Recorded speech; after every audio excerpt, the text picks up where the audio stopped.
मध्य प्रदेश की मंत्री उषा ठाकुर ने एक बार फिर से कांग्रेस सहित राहुल गांधी पर जमकर निशाना साधा। उषा ठाकुर ने कहा, जिनकी पीढ़ियों ने देश तोड़ा, आज वो भारत जोड़ो यात्रा निकाल रहे हैं। राहुल गांधी के महाकाल मंदिर में दर्शन करने पर कहा कि धरती पर पैदा हुए इतने साल हो गए, प्रभु को एक प्रार्थना तो सुना दीजिए। मंदिरों में जाइए, स्वागत है। देर आए दुरुस्त आए। जब आपकी बुद्धि शुद्ध हो, आप मंदिरों में जाएं, प्रभु की प्रार्थना करें, पर कम से कम उस प्रार्थना, उस दर्शन का महत्व भी ज़रूर आप समझें। आपको इतने साल हो गए धरती पे पैदा हुए, कोई एक प्रार्थना तो प्रभु को सुना दीजिए।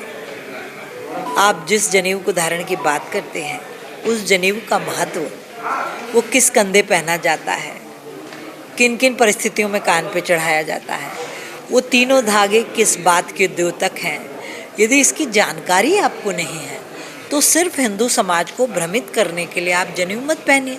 ये तो हमारे श्रद्धेय सावरकर जी बहुत पहले ही कह गए कि जिस दिन वामपंथी और कांग्रेसियों को लगेगा कि इस देश में हिंदुत्व का वर्चस्व बढ़ रहा है, उस दिन ये सारे वामपंथी कोट के ऊपर जनेऊ पहन लेंगे। और आज हम वो वातावरण देख रहे हैं। मेरी प्रार्थना इतनी है कि आध्यात्मिक कोई भी गतिविधि हम उसको राजनीतिक स्वार्थों की सिद्धि का माध्यम नहीं बनाए। वो हमारे जीवन का अभिन्न हिस्सा है। हमारे संस्कार हमारी दृढ़ता को जन्म देते हैं, इसलिए उनके साथ इस प्रकार का सौदा नहीं होना चाहिए। भाई, मैं सोचती हूँ कि जिनकी पीढ़ियों ने देश को तोड़ा, वो किस प्रकार से, ऐसी बात मुझे हैरानी होती है।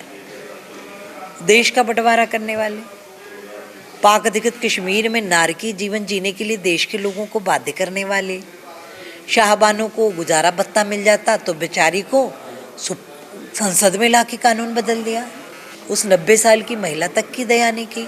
कभी सच्चर कमेटी लाते हैं, कभी लक्षित हिंसा लाते हैं। तो ये चाहते क्या है? इन्होंने 65 साल देश जनता को भ्रमित करके अल्पसंख्यकों के तुष्टीकरण के माध्यम से ही चलाया। भारतीय जनता पार्टी कभी राजनीति लेके काम नहीं करती। हमारे शासन में जब से हमारी सरकारें आई हैं, आप देखिए, सभी मत पंथ के लोगों के लिए योजनाएं हैं, सबकी सेवा है, सबके साथ समान व्यवहार है, कहीं कोई दंगा फसाद नहीं है।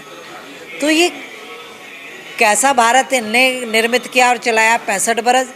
इनके पुरखों ने जो जघन्य पाप किए, उसका प्रायश्चित भी इनसे इस जन्म में नहीं होने वाला। सिर्फ हिंदू समाज को भ्रमित करने के लिए जनेऊ नहीं पहनते।